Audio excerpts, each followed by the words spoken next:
Comment améliorer sa santé mentale étape par étape? Je dis étape par étape parce que tout doit être organisé et précis. Avant tout, mon nom est Mathis. Je te donne des conseils réfléchis et structurés pour t'aider à être heureux et améliorer ta santé mentale. Commençons donc avec la première étape pour une bonne santé mentale, indispensable. Tu dois comprendre que ta santé mentale est bonne ou mauvaise. Parce qu'en effet, si tu ne sais pas si ta santé mentale est bonne, tu vas regarder sans doute cette vidéo pour rien du tout. Tu te rendras compte qu'en réalité, tu n'as aucun souci. Donc, quels sont les symptômes d'une mauvaise santé mentale? Il y en a plusieurs. Je vais te citer les principaux. Premièrement, une tristesse constante. À la base, tu ne pleurais pas beaucoup et puis tout d'un coup, tu commences à pleurer sans arrêt. Deuxièmement, de la déprime. Ça rejoint un peu, c'est lié à la tristesse. Tu es triste, déprimé, tu ne sais pas pourquoi. De plus, tu es anxieux. Tu as peur de ton futur, un manque de confiance en toi. Tu es tout le temps dans le doute dans tes projets. Troisièmement, ou quatrièmement, je ne sais plus. Tu es stressé. Stressé, stress chronique, tu as peur de l'instant présent. Tu ne sais plus gérer ton stress et ce stress revient tout le temps quand tu ne veux pas qu'il arrive et sans aucune raison apparente. Est-ce que je dois dire de plus? Tu as des addictions, plus ou moins importantes. Ça peut être le sexe, la drogue, l'alcool, comme ça peut être ton téléphone, les réseaux sociaux, Instagram, TikTok, etc. Bref, tu as des addictions. Et puis si je dois terminer avec le dernier symptôme, tu n'as pas d'objectif dans ta vie. Tu es là, tu dis oui au plaisir instantané, tu ne sais pas où aller, pourquoi y aller, comment y aller, bref, tu es un peu perdu à ce niveau-là. En gros, tu n'as pas d'objectif, pas d'accomplissement, rien du tout, tu es perdu. Et donc, ça c'était la première étape. Imaginons que tu as ces symptômes-là, que tu en as un, 2, 3, 4. Sans doute, ta santé mentale est mauvaise et c'est là qu'on va passer à la deuxième étape, qui est la suivante. C'est simplement le fait de changer sa mentalité, son mindset, sa façon de penser. Écoute-moi bien, c'est pas parce que tu étais triste hier que tu le seras aujourd'hui. C'est pas parce que tu étais heureux aujourd'hui que tu ne le seras pas hier, ok? Le bonheur, ça se résume en plusieurs choses. De la chance, c'est vrai, mais beaucoup d'actions, du mindset, un bon état d'esprit, des bonnes stratégies pour te permettre d'être heureux, ok? Donc si tu ne mets pas en place toutes ces actions, c'est sûr que demain tu ne seras pas heureux. Mais grâce aux prochaines étapes, ça ira mieux pour toi. Donc change ta mentalité, tu peux être heureux. Quelle est donc la troisième étape? En quoi la santé mentale c'est important? Parce que tu vas me dire, ok, tu m'as dit améliore ta santé mentale, ce que tu veux, mais à quoi ça me sert? Je vais t'expliquer simplement. Quand tu as une bonne santé mentale, tout est plus simple. Tu as des objectifs, tu résistes à tes addictions, tu as un travail que tu aimes, tu es moins anxieux, moins stressé, des meilleures relations émotionnelles, amoureuses, sociales, comme tu veux, un meilleur état physique, mental, ok, tu réfléchis mieux, tu es mieux dans ta tête. Tout va mieux quand tu as une bonne santé mentale. Et c'est important pour moi de le préciser parce que la plupart des personnes entendent cultive ta bonne santé mentale, alors qu'en réalité, ils ne savent pas à quel point c'est important. Bonne santé mentale, c'est le noyau d'une réussite personnelle, d'un accomplissement, tout simplement du succès. Quelle est donc la quatrième étape? C'est ce que vous attendez le plus, oui toi. Tu veux simplement des habitudes à mettre en place pour avoir une bonne santé mentale. Ça tombe bien, j'en ai pas mal pour toi, ok? Premièrement, le sport. Je suis un grand partisan du sport. Je ne suis pas le plus musclé, ok? Mais malgré tout, j'ai fait du sport. Et pourquoi tu dois faire du sport? Déjà, c'est quoi le sport? Le sport, selon moi, ça peut être un sport mental ou physique. Plus physique dans ce cas-là, c'est simplement le fait de dépenser son corps, faire du mouvement pendant 30 minutes, 1 heure, peu importe le temps qu'il faut, le temps que tu veux, sans se blesser. Et quelles sont les conséquences de tout ça? Qu'est-ce que ça donne? Il faut savoir qu'après ta séance de sport, même durant ta séance de sport, il y a de l'adrénaline qui est relâchée. Ça met du stress, de la pression, ça te pousse à aller plus loin. Après la séance, il y a des neuromodulateurs ou des neurotransmetteurs, comme tu veux, comme la dopamine, l'histamine, la sérotonine, qui sont relâchés en grosse quantité. Qu'est-ce que ça donne? Ce sont les neuromodulateurs responsables du bonheur. Si tu veux être heureux, tu dois les avoir. Et comment les avoir? En faisant du sport. Après ta séance, je ne sais pas si tu remarques, mais tu es heureux, fier de ce que tu accomplis. Tu es bien, juste relax, comme on dit. Et bien, c'est dû à ces neuromodulateurs. Donc, fais du sport, ça réduit ton stress, ton anxiété. Tu sais tout ça. On continue à la prochaine habitude. C'est simplement l'écriture. Du moins l'écriture gratifiante. Qu'est-ce que c'est précisément? Simplement, il y a deux types d'écriture. Premièrement, tu écris ce qui te passe par la tête avec une feuille de papier, peu importe, tu t'en notes, ok? Deuxièmement, tu écris de façon structurée. Et c'est ça le plus important, ok? Comment faire ça? C'est simple. Tu prends une feuille de papier et tu marques simplement ce qui s'est bien passé dans ta journée. Les choses pour lesquelles tu ressens de la gratitude. Par exemple, tu as lu un livre, ça t'a beaucoup plu. Tu as un stylo, ça t'a beaucoup plu.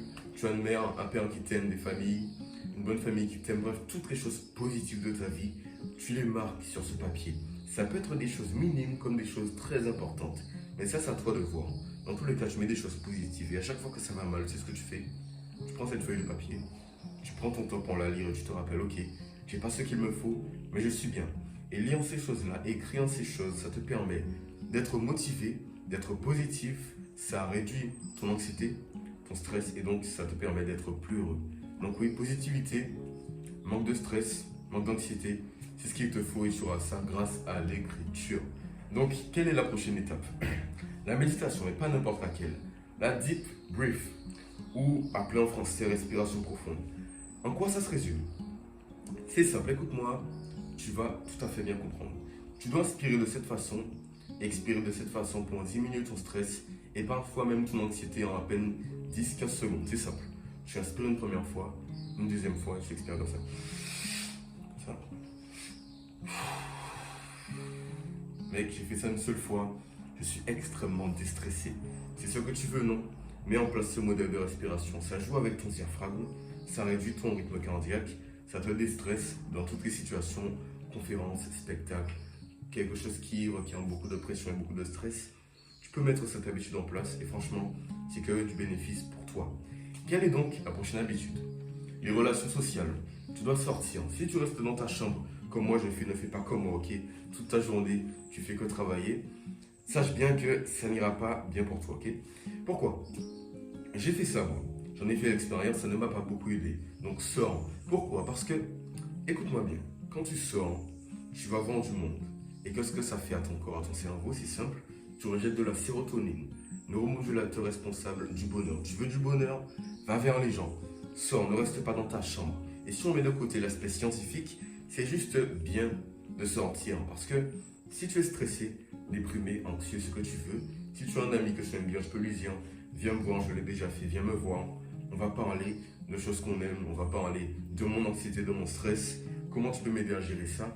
Tu ne peux pas gérer ça tout seul. C'est un mensonge si on te dit ça, ok? Tu ne peux pas. Donc ce que tu dois mettre en place, c'est vraiment une habitude qui consiste au fait de sortir régulièrement. Bien sûr, il y a un paquet d'autres habitudes, c'est vrai.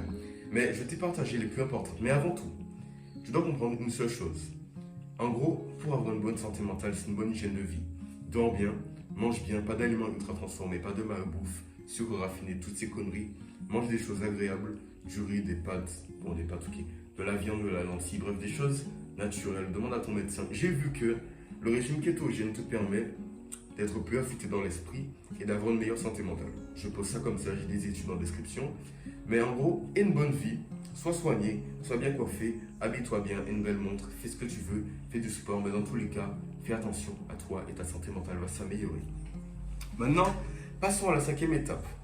Tu as mis en place toutes ces habitudes, tout va bien, mais tu ne sais toujours pas où aller dans ta vie. Tu as sans doute un vieux métier, tu fais caissier, tu n'aimes pas ce travail, tu travailles au McDo, c'est déprimant. Que faire à ce moment-là? Parce que oui, ça affecte réellement ta santé mentale. Que faire? C'est simple, écoute-moi bien. Tu dois simplement prendre une feuille de papier, à nouveau, et prendre cette feuille de papier et te dire, ok, est-ce que je suis parfait? Dans 99,9% des cas, tu n'es pas parfait. Si c'est le cas, tu n'aurais pas regardé cette vidéo. Maintenant, tu te dis, qu'est-ce que je pourrais améliorer dans ma vie pour être plus parfait, plus qui je veux? Ça peut être financier, relationnel, économique, peu importe ce que c'est. Tu as un aspect à améliorer de ta vie. Mais plutôt que de te dire, ok, je vais prendre ça, je vais mettre sur mon mur pour ne pas oublier, dis-toi plutôt, quels sont les obstacles auxquels je devrais faire face pour acquérir cet accomplissement, faire cet objectif, réussir. Tu mets ces obstacles, tu trouves un plan contre ces obstacles. Par exemple, si c'est l'argent que tu veux, genre 10 000 euros par mois, qu'est-ce qui va t'empêcher d'y arriver? Ton burn-out, imaginons, mauvaise santé mentale, donc tu prendras soin de ça. Ta famille, tu vas leur expliquer que tu veux avoir de l'argent, donc tu les mets un peu de côté, mais pas tout à fait. Bref, tu prends du temps pour eux au bon moment. Et en gros, ce sont les choses qui pourront t'empêcher d'y arriver. Mais en mettant des actions en place pour contrer tout cela, ça ira mieux pour toi. Donc ça, c'était pour l'objectif. Maintenant, tu dois juste suivre tout ça et ça ira mieux. Par contre, maintenant, passons à la sixième étape. C'est la plus importante. L'étape que tu ne dois du moins surtout pas mettre de côté. Et pourquoi? C'est simplement le fait d'être régulier. Si tu mets en place ces habitudes pendant 1 jour, 2 jours, 3 jours, 4 jours, ok, tu seras plus heureux. Ok. Mais si tu arrêtes, tout va s'effondrer. C'est un travail à long terme. Moi, ça m'a pris 3 ans pour avoir une bonne santé mentale. J'ai mis en place ces méthodes. Ça m'a pris 3 ans. Ça te prendra moins de temps, mais dans tous les cas, reste régulier. Même s'il y a des jours où ça ne va pas, fais en sorte de mettre en place ces habitudes, cette façon de penser, ces actions, ces stratégies pour te permettre d'être heureux. D'accord? Maintenant, si tu en veux plus, si tu veux mettre en place des outils, des stratégies efficaces pour être plus heureux, résister à tes addictions avec des vidéos exclusives, instructives, des schémas, des illustrations. J'ai ma formation spécialement faite pour ça. C'est en description. Sinon, abonne-toi, like, commente, ça fait un plaisir. Garde la pêche, garde le smile et puis, petit flex. Peace.